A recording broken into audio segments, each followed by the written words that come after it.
What's up guys, it's Phil, and today I'm going to show you how I build one of my dining tables. So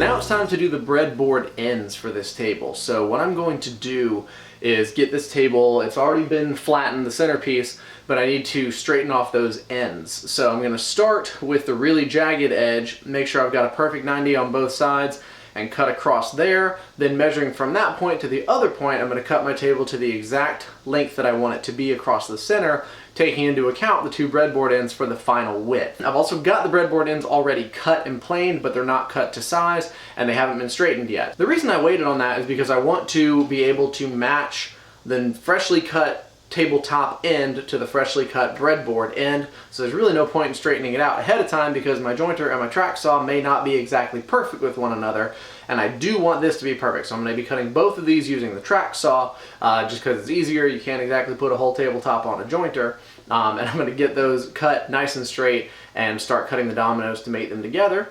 After the dominoes are cut, we're going to go into pegging, and I'll tell you about that in just a minute.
Time to start pegging. So I'm going to take these 1/4 inch oak dowel rods and I'm going to drill through the pre-marked holes on my tabletop.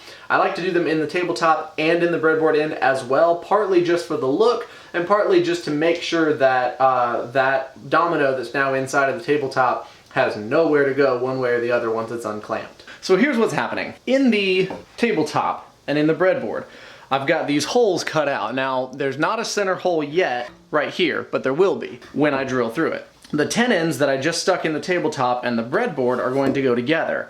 Now, inside the breadboard, there is a 13.5 millimeter hole, which is in the center and along the table edge. there's 16.5 millimeter holes in the two outermost spots on the table where the dominoes are going to be sticking into the breadboard end on those ends. And the reason it's wider is for wood expansion. So the tenon is actually 13.5, so in the center it fits right in there and it's perfectly stuck, whereas on the outside it's got a little bit of room to move, which is why I cut an oblong hole in these two and those two and didn't cut a hole in the center one yet. It'll eventually get its own hole, but the reason being is when you attach your breadboard end, like so, I drill holes here and I drill holes here, and that allows me to take my oak pegs and drive them in place.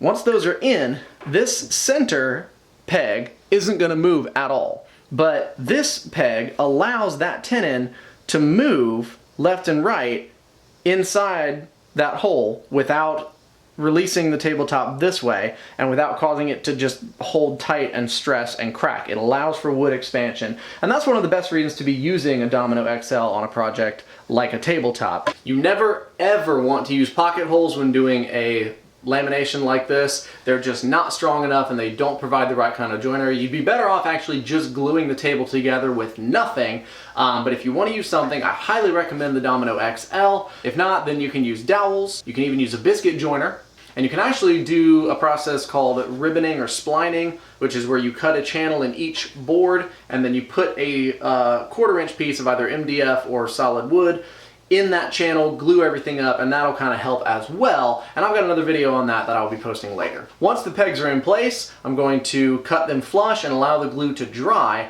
After this thing has been clamped up all afternoon, I'm going to undo it, run it through the sander, get some final sanding, and kind of shave the edges down with a planer a little bit, and then we start finishing.